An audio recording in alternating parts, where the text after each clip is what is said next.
I was watching CNBC this morning, and for some reason they were talking about some trivia, and they just said, what is the national animal of Scotland? I'm thinking it's a bird. I'm thinking it's a bird, right?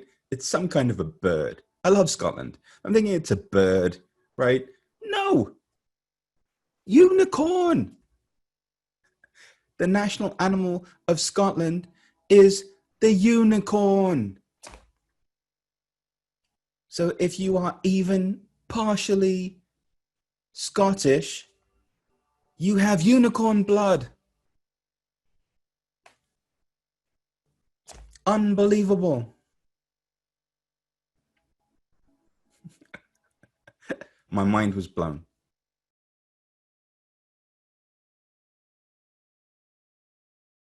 So yeah, you can wake up in the morning and be stressed out and overwhelmed and upset and, blame everybody. It's a choice. Or you can wake up and just realize that the only thing that you have the ability to influence is how you meet life in the moment. That's it. Am I going to meet life in the moment peacefully and calmly? Or am I going to perpetuate the same behaviors and the same, habits and patterns that are keeping me distanced from that kindness and from that love? That's all it boils down to. It's very binary. Either I'm showing up in a loving state of being, or I'm showing up in a fearful state of being. And that's basically all it is. But we have the capacity to wake up in the midst of it, to realize that we can just be peaceful and loving. I have seen things happen over the last 120 plus days in one meditation that would ordinarily take a lifetime's worth of spiritual practice. The things that are unfolding here in every single avenue of sharing and expressing are unbelievable. Why? Because we are moving toward love authentically, not as a way of bypassing, not as a way of avoiding, not as a way of sidestepping, but as a way of realizing, wait a minute, love is a self-generated experience. I have the capacity to generate that inside of myself by including all that I am.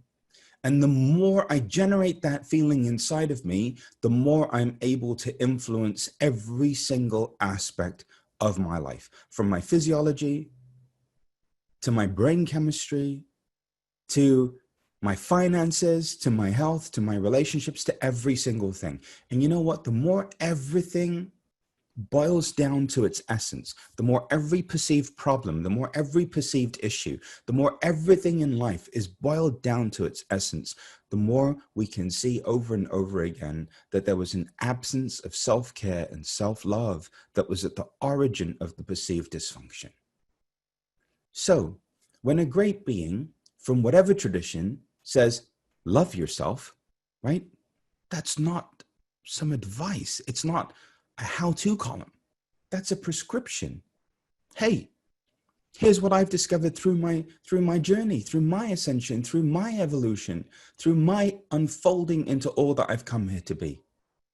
Love yourselves. And that's why this whole week, the conversation of living life is letting go has been so powerful. Because I think that some of you have been afraid to let go of codependency. I think that you've been afraid to let go of codependency. I think you've been afraid of letting go of it for whatever reason. You don't want to be alone. There's a security in it. There's a safety in it. There's a certain dependability in it, even though it's horrible. At some point, we have to realize that our life, right, is worth more. That our life is about more.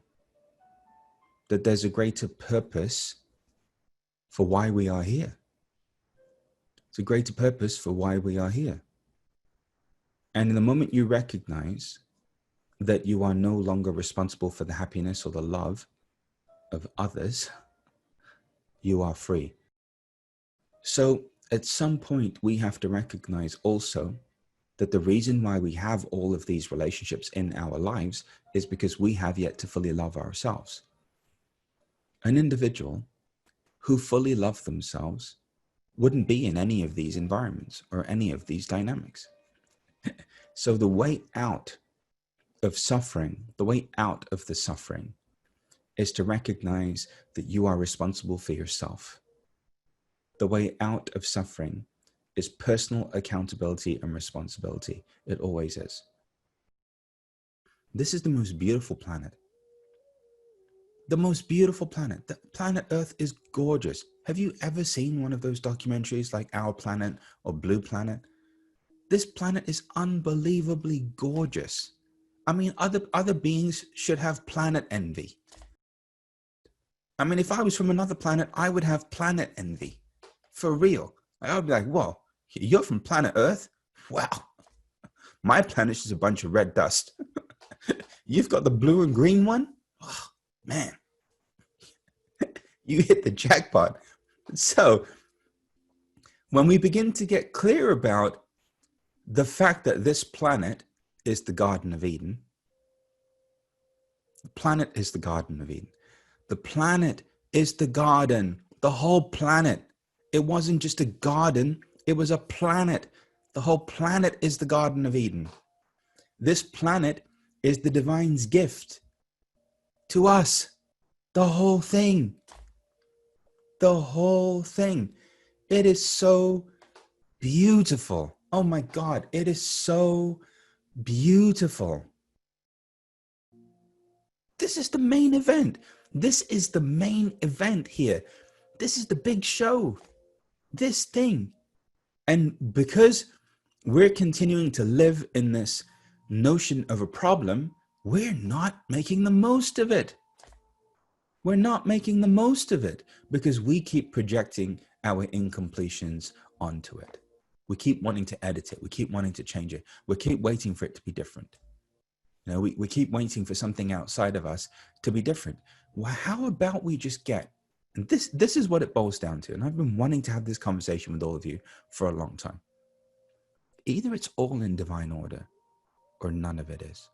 Just choose. You can't have it both ways. Either it's all in divine order, we're divine beings having a divine experience, or we're not. But at some point, it's like you have to commit. At some point, it's like you have to make up your mind. You can't have some things be in divine order and some things not be. It doesn't work that way. It's okay for people to be loving, okay? So, and I've said this and I've said it publicly before, but like this is Jan's birthday week, my wife's, okay? It's her birthday week. I am a product of her love. Like I am a product of her love. Like I am who I am because she loves me, right? And not just loves, you know, Panache Desai, who's out in the world writing books and, you know, giving talks and doing all of that, loves all of me, who I am. And I feel like at some point, like we all deserve to be loved for all of who we are. For all of who we are, not just the parts of ourselves that we put on display, not just the parts of ourselves that we feel comfortable displaying, but for all of us, for the totality of who we are as a human being, right? And I'm a living testament to the fact that this works. I am a living testament to the fact that what I'm telling you about is it works. It works. And it works because it's worked on me. It's worked on me. I feel more comfortable now being who I am, safer in who I am. I have a platform through which I get to express who I am in the world. And I know that no matter what, I'm loved. Like if all of this went away and none of this ever existed, I would be loved. And that's the gift that I want for all of you.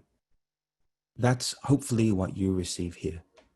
It's my deepest wish for every single one of you to know that you are loved no matter what, that you're loved no matter what. And that's my deepest wish for all of you. Okay. So I just wanted to share that with you. It's the power of love. It's the power of love. It's not woo woo. It's not new age. It's not, magic. It's the human heart. It's the human heart.